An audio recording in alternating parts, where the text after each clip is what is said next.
therapy isn't very fun. And now that we can provide fun environments that can allow you to go fishing, catch the fish that you wanted to catch, and you grab it off the line and you put it into the bucket that's a blue fish. You want to put it into the bucket that's blue. So you can tie some cognitive aspects and make them fun in these experiences along with physical aspects. You're listening to Bridge the Gap Season 5, a podcast dedicated to informing, educating, and influencing the future of housing and services for seniors.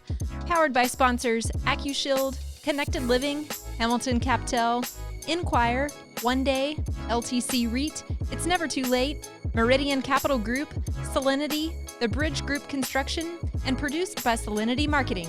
Welcome to Bridge the Gap Podcast, the senior living podcast with Josh and Lucas. We are in Dallas, Texas today in our studio here, and we got a great guest on. We want to welcome Chris Brickler. He's the CEO of MyndVR. Welcome to the show. Thank you, Lucas. Appreciate it. It's so good to see you again. We've had a number of great conversations about your background and especially the technology that you're involved with right now.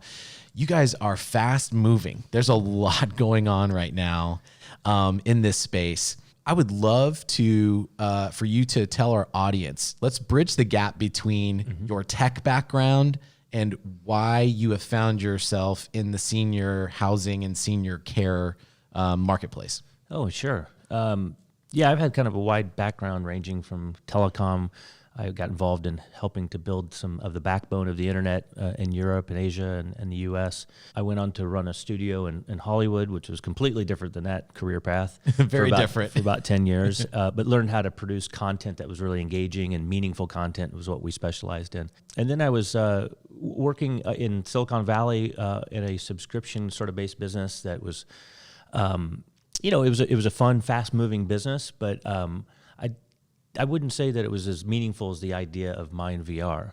And then when I connected with an old partner of mine here in Dallas, he was managing about 100 SNFs across Texas, and he was telling me about this music and memory program that was he was rolling out, six years ago or so, and the stories that were impacting his job and his career. He was so excited about that. I could feel that. And I was working on a project in virtual reality trying to bring music into the 360 space with Oculus in San Francisco. So we just got together one night and said, well, why wouldn't we create an interesting way to bring music therapy in VR to this massive growing population of seniors that really need care. And I've been involved in some cognitive and psychological projects before in the past, so I've got really kind of a deep interest in how our brain functions. And then when we kind of started diving into the health aspects and the real potential of where VR could go from a brain health point of view, and then helping this great generation of older people, it was a great match and fit for me to bring 30 years of experience and now being in senior living for the last 5 years. I couldn't be more thrilled with the technology and how it's impacting people's lives. Well, Chris, it sounds like meaningful content, creating meaningful content has been kind of a theme that's been guiding your pathway. I think most of our listeners, those that might be watching on YouTube, understand a little bit about VR. I mean, it's becoming very popular from even young children to you're seeing older adults use it for a variety of different reasons, even entertainment. But explain for our audience the approach you guys have with being able to use this tech to deliver meaningful content. What is that going to look like for the end user? Sure, yeah. So we've totally reimagined virtual reality away from this youth-based gaming culture. So you won't find zombies shooting zombies in our experiences. Why not? No, just kidding. So there's a lot of youth-based stuff. We won't put people on roller coasters and try to test how sick they can get, but from a motion point of view, right? That's not what we do. We provide and curate a really large library of content that we've tested over the years that works really well with this population. And so everything's very safe. It's in a very secure environment. It's curated, like I said, with love, care, and compassion, and we just do everything we can to make these experiences kind of tie to different age-related conditions. So when we think about older folks and some of the social isolation issues that obviously are facing the aging population, we think about how VR can connect them with how the experiences in VR can connect them with previous experiences.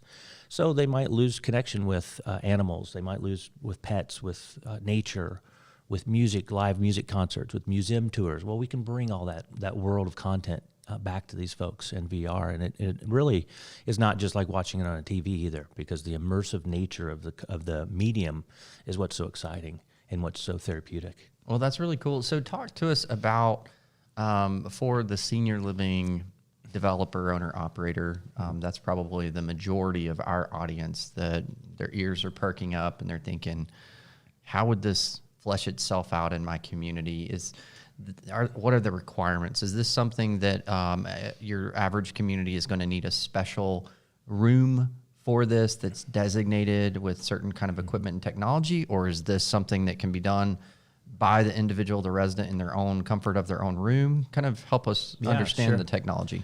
Yeah, so we provide basically a subscription to the virtual reality content that we curate and produce ourselves. That also includes the headsets that are needed to watch this content. And it also includes all the service and support and training and onboarding. It's very simple. We've made it very easy for the operators and administrators of senior care to adopt our technology. It's something that we take a lot of pride in, our customer excellence and service excellence on the back end as well, because we want our champions at our communities to be very engaged. So they get monthly newsletters that show exactly what content's coming down the pipe this month, which is exciting, and we tie that to different seasonal activities. So to answer your question, yes, the headsets can be taken into an individual for a one-on-one room session. That works really well in memory care, we've seen. As it relates to assisted living and independent living, sometimes we'll have group settings to where 5 people will come down and do it at one time, and the activities director will lead them through. It's exciting experiences. And then as it relates to skilled nursing, a lot of times the operator might have a room that's dedicated for therapy. What we are doing is putting a headset or a couple of headsets in that room, and then allowing for sort of experiences with that help with ADL retraining and things along those lines. Well, those operators probably don't have the resources to build a full kitchen or to build a garage or build all these environments that we can build in virtual reality that can then get people into using real life experiences and activities and interactivities that go with the experiences. And that right there is kind of a paradigm shift, right? Senior housing, these buildings been around for decades and decades. And with the constraints in the marketplace and developers and building and cost, now you start to think about implementing technology like VR. And now your world is limitless all of a sudden. So if you're talking about ADLs, like what is that going to be today? What space do we need to go into virtually to equip and do this? I mean, you're obviously the gym and the rehab gym is important, but for all intents and purposes, that could be gone or repurposed into something else, depending on people's level of acuity. So let's chase that rabbit, to use a Josh phrase, into this world of virtual reality. I mean, this is something, it's been talked about. I think for most people, they haven't really understood it. I remember many Christmases ago, people, wanted to buy the Oculus, that was like the big thing that people bought. It seemed to kind of wax and wane a little bit. And I'm not sure if it was just the end user at the time, the technology just wasn't enough for people to bite off on, but it's had to accelerate to a point now to where these limitless options are really taking place. And so expand on that some. Yeah, so I mean, we offer a wide range of experiences that provide connectivity to nature. We'll take seniors to the International Space Station so they can look back at Mother Earth in a way that they have never seen it possibly. We'll do all kinds of live music concerts. So we'll have a classical pianist that's playing or a jazz musician playing some old hits or ragtime. It's really interesting to bring music into this environment because it really ignites different neural pathways that we don't see ignited all the time in senior care. So, but then as we do get into the more therapeutic aspect of VR, which is really the exciting frontier of where we're heading with this, is to help folks that are in short-term or long-term rehabilitation sort of modes in their lives, and giving caregivers and caretakers and skilled nurses and everyone in the staff a new tool, a really exciting tool that makes therapy fun again, right? One of the biggest things we hear with our operator partners and skilled nurses and heads of clinician services and things like that is that therapy isn't very fun. And now that we can provide fun environments that can allow you to go fishing, catch the fish that you wanted to catch, and you grab it off the line and you put it into the bucket that's a blue fish, you want to put it into the bucket that's blue, so you can tie some cognitive aspects and make them fun in these experiences, along with physical aspects. So in some of these games, you can find yourself reeling in, and you can get some really nice upper body movement as well. And you don't even realize that you're having that movement, and you're actually doing some fun things. We have a really fun butterfly game that we tie into specific movements. So the flight path of the butterfly will tie into a specific shoulder recovery motion. Interesting. Yeah. So, and then we see people over time get stronger at that exercise, and it's really a cool thing. Hey, Josh, did you hear the big news? No, what? VIP Ignite Experience is back for a second year in Nashville, August 28th through the 30th. The theme this year is Dream Again. VIPIgniteExperience.com. Get your tickets and join us in Nashville. So exploring the possibilities of what your team can develop, might develop in the future, do you see the potential that even from a social interaction, that there could be interactions with other people, friends, or family through this platform? Yeah, we actually just announced a major initiative at MyndVR last week at South by Southwest here in Austin, and that is called Mind Connect. And the idea of that is to really bring an intergenerational communication platform that the operators can use this service while they're a subscriber of MyndVR.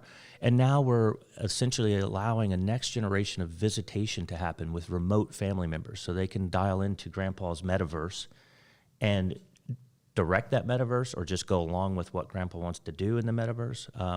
But it's all a very safe, secure content provided by Mind that links that outside world to Grandpa. And what's great about that is it not only provides reminiscence, maybe they go on a Grand Canyon trip together, but the younger family member's voice, we know from some science, has a real impact on memory, unlocking memories as well, or at least activating the brain in the hippocampus side of this brain where we are sort of the epicenter of where memories cross and path. But that is a real benefit. And then when we start talking about some of the latest advancements in aromatherapy blended with virtual reality, then we start hit on quite a number of sensories, visual, hearing, and smell. And that is kind of a new, fun, exciting frontier for VR therapy. Wow. So if I'm understanding correctly, to use a personal example, my kids, I have 3 young kids at home. They actually love the VR sets that are out there for retail use, and are actually, it's amazing how quickly they pick up on that kind of technology without dad slowing them down. They usually show me how to use it, but grandparents that live a few hours away that they can't easily, visit, if I'm understanding you correctly, they could engage together in this kind of technology and have some interactions in that way? Yeah, I mean, the first phase of connecting the generations together is remote family member has a tablet or a smartphone, so we make it more accessible. They don't have to have an Oculus headset, in other words, to go into the metaverse. We stream the experience real time that Grandpa's having in the metaverse straight to the iPhone or the Android phone or tablet. But for sure in the future, we're doing a lot of testing with this around avatars and how do you get real high quality avatars of that remote family member into the metaverse and allow them to interact in that way. So we think there will be some interesting developments for sure in the next year or two on that front. Wow. You guys are on the cutting edge of this. Lucas, I'm just, my mind going crazy here. I think you need an avatar.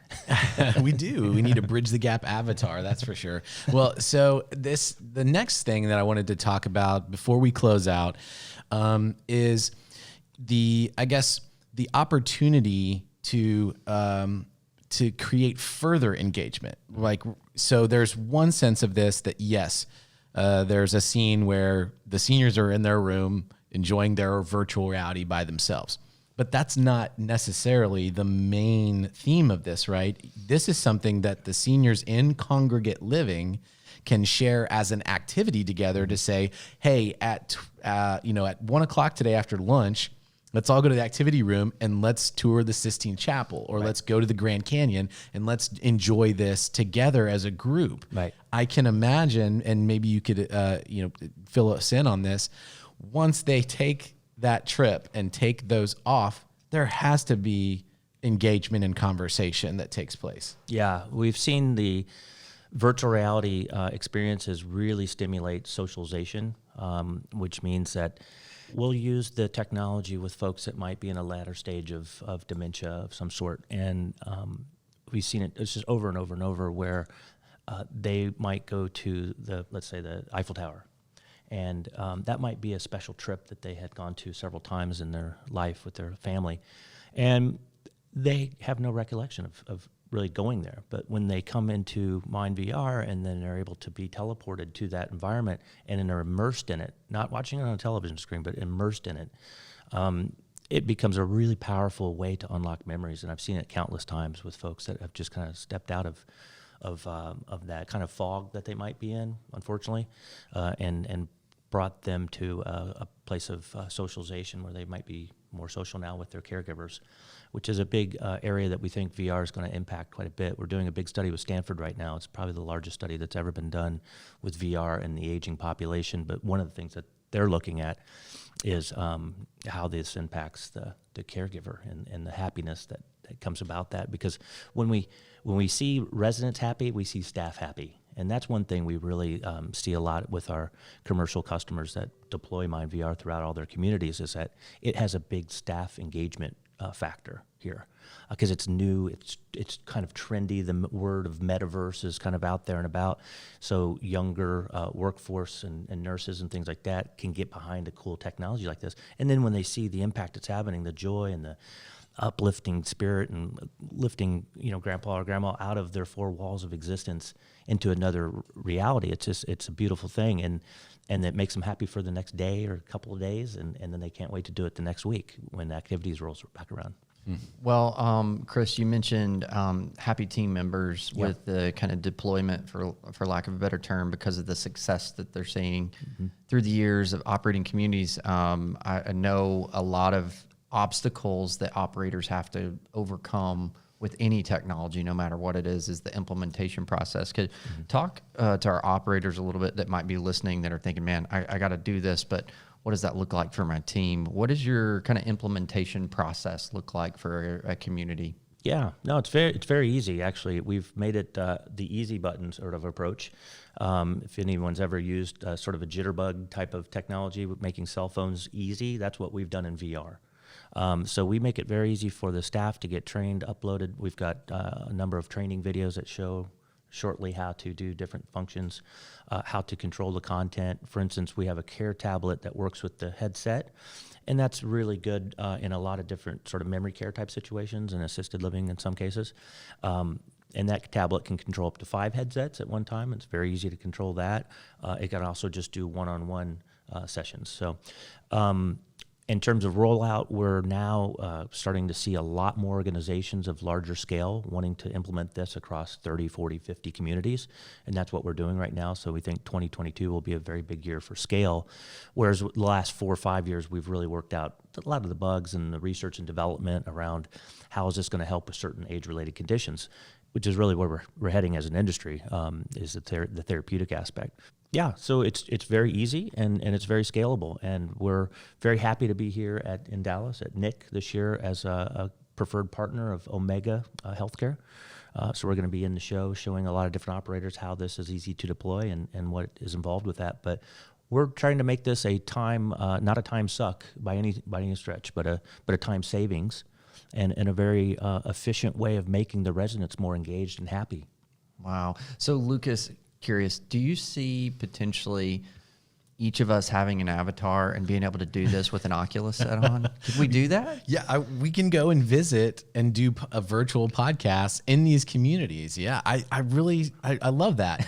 And I mean, it really makes me think, you know, my probably follow-up question or last question there is like, Chris, this technology is growing leaps and bounds. One thing over the last 2 years has taught us is that technology has, not just blossomed, it's exploded, specifically in senior care and senior housing.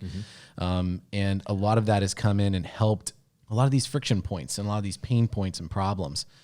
Where do you think VR 3-5 years from now, maybe not necessarily MyndVR, but just VR in general, because as it changes the consumer marketplace, it will obviously also change the healthcare space. What is on the horizon with this technology?